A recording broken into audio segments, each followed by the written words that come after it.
So, I saw Matrix Resurrections. Let me tell you something.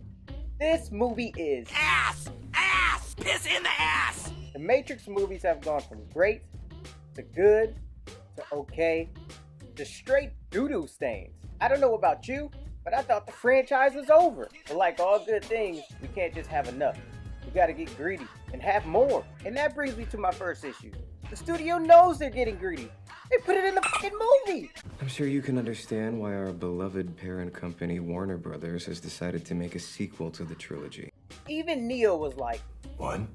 Believe me, believe everyone when they say this movie is self-aware and meta. Self-aware and meta. Self-aware and meta movies. Self-aware and meta. Number 2, meta moment. Meta enough for you? Self-awareness and metaphorical cool. Take the story's meta-ness. A little bit self-aware, a little bit of meta going on. Self-reference and meta. Self-reference and meta in it. Because I wasn't expecting it to be this meta. I would go as far as calling this the Brittany Renner of movies.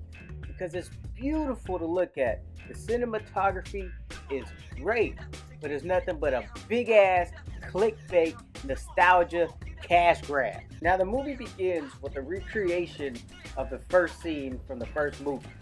And already, this is where they lost me. I'm gonna go out on a limb and say that anyone who is at least interested in seeing this movie has probably seen the other three. So we know how the scene goes down. But I guess we needed to be reminded that we know. And she runs for her life. Are there aliens? We know the story. This is how it all began. God damn it. And the fight choreography is awful. No. Ah, look at the top of his head. Look at his lip. So get this. This chick right here with the blue hair, she's got a bunny tattoo. You know, like Follow the White Rabbit? Her name is Bugs. Self-aware and meta. We are literally 3 minutes and 10 seconds into this movie, and I'm already like, Alright, the way I see it, there's only 2 possible outcomes.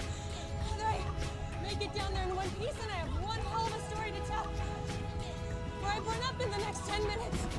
Next, we see that Morpheus is an agent of the Matrix who becomes self-aware of his existence. And just like everything else in this movie, Morpheus did not sit right with me at all. We then see Neo, who's not Neo. Or is he? He's Thomas Anderson again, who is now a famous video game developer who created, get this, the Matrix video games. So the 3 movies that we saw were video games in this sequel movie. A little bit self-aware and has a little bit of meta going on. It seems like I keep pushing the fact that this movie is so self-aware. It's because it is. Throughout the entire movie. I speak for everyone when I say that I'm so excited to be working on a game that was such a, well, game changer. Yes, we know The Matrix was a complete game changer on the action sci-fi genre. Group research. Inside, you'll find a breakdown, including key word association with the brand. The top 2 being originality and fresh, which I think are great things to keep in mind as you begin working on Matrix 4. And who knows how many more.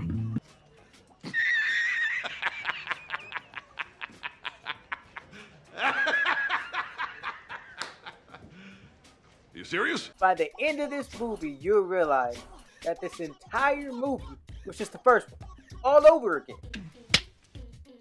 And wouldn't you know it, he wakes up in a sleeping pod, again, gets rescued by a hover ship, again, meets the crew, again, and goes through a fighting program with Morpheus, again, then gets taken to Zion, again. Neo begins to have trouble separating reality from his dreams, which causes him to have to see a therapist and take blue pill medication. A little bit self-aware and has a little bit of meta going on. Neo then meets Trinity, again, who's now named Tiffany, which they feel familiar to each other, because this is happening again. And this is where I believe we get the worst line of the entire movie. You trying to blow my mom or what? Brandon. Can I have one bite? Man, if I had said something like this as a kid, let alone to another adult, my mom would have...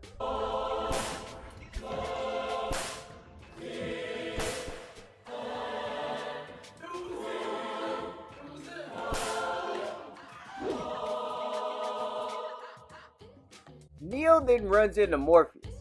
And guess what? You guessed it, this entire scene is self-aware and meta.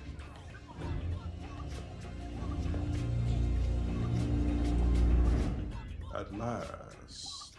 What?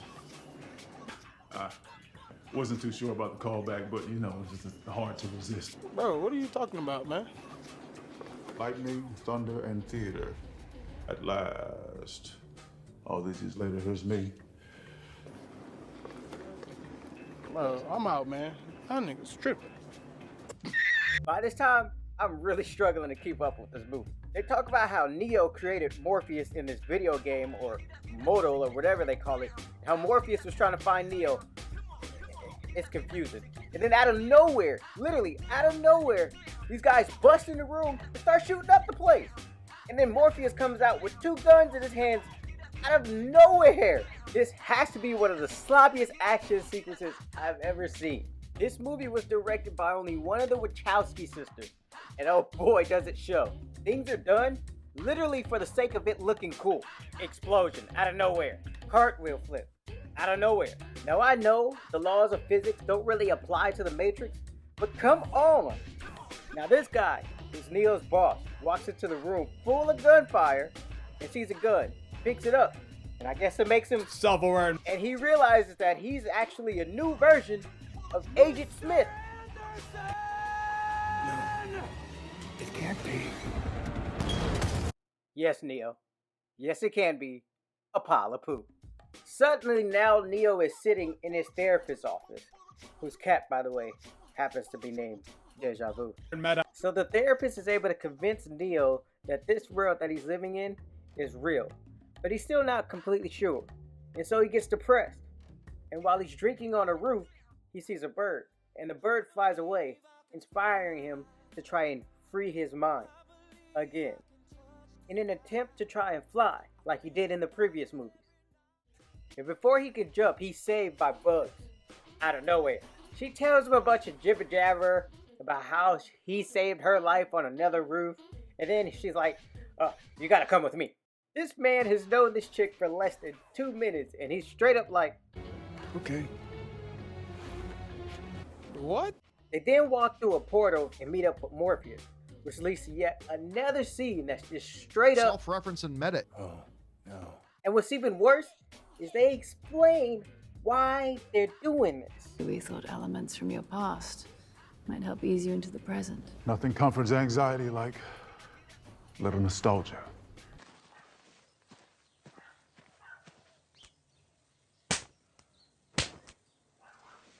You know what? I'm just gonna skip the next few parts because we've already seen it. He wakes up in a sleeping pod again, gets rescued by a hover ship again, meets the crew again, and goes through a fighting program with Morpheus again. So Neo and the crew end up at Zion again.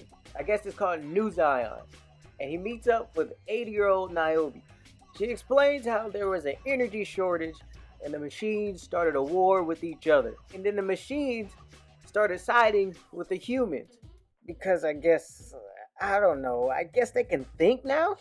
And I guess the programs in the Matrix can now take the form of a human to interact with the humans in the real world. Like, what are they doing? They're literally pulling stuff out of their ass. Mommy! So Neo decides he doesn't want to be at Zion anymore, and the whole movie turns into a rescue mission to save Trinity from the Matrix, because she's still back in the Matrix. They then run into not Agent Smith, and it turns into a whole nother action scene, and it's got a whole bunch more member berries. Remember the Merovingian? Yeah, I remember. Remember Neo and Smith could dodge bullets? Oh, I remember. Remember when Morpheus fought Smith? Remember when Neo fought Smith? I remember. Remember this, and this, and this, and this, and this, and this, and this, and this?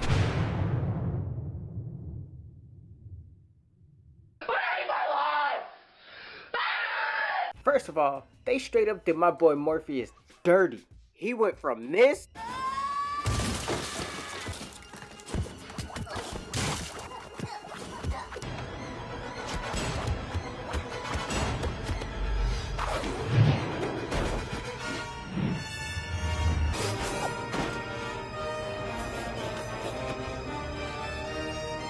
to this.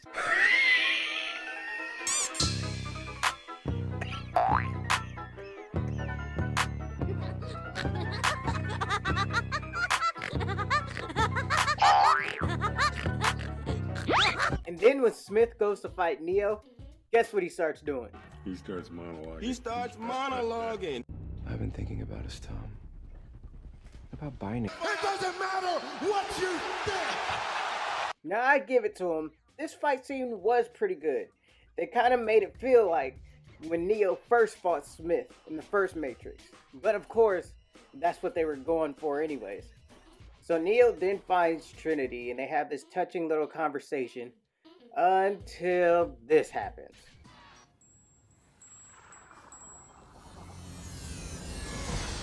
Finally, we can talk like adults. Wait, what? I hate lying. I do. It exhausts me. Tiff and I have been waiting for you, like, forever. Now for me, this surprise twist was pretty good. But the way they executed it was so bad. It turns out that the therapist was the new architect of the 7th generation of the Matrix. But they pull out some magic time voodoo, and this is how they explained what it was. Deja vu, right? Oh, no use. You can't beat time. This rewind is happening faster than you can blink. You gave me the idea.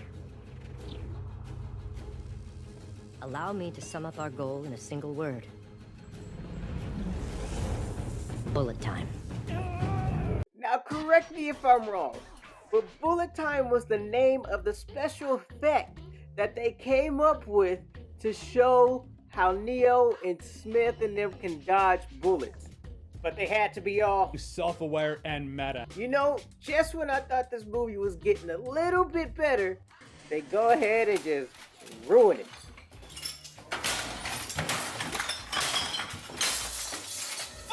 And the reasoning for them to bring Neo and Trinity back into the Matrix and bring them back alive is no better. Feelings, they're so much easier to control than facts.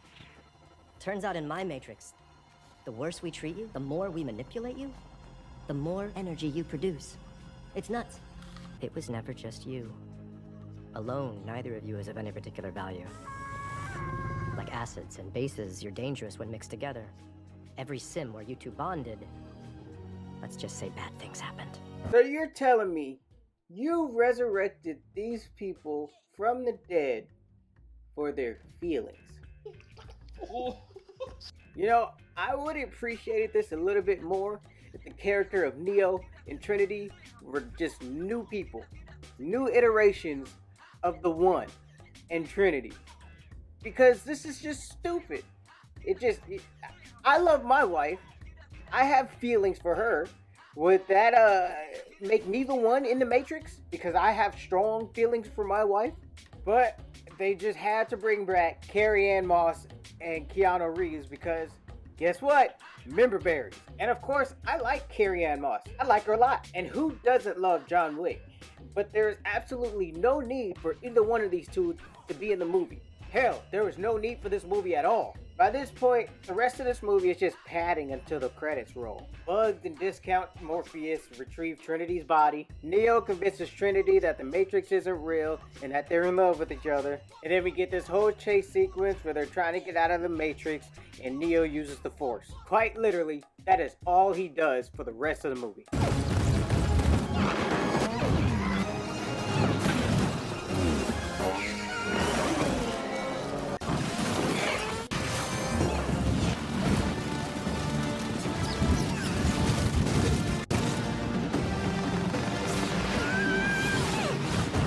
Then we get to the worst part of this whole entire thing. I'm not doing this. Are you doing this? Oh, they fly now! They fly now? They fly now! I'm done. This review is over. I can't take it no more. Trinity finally says what I've been wanting to say this entire movie. Bye.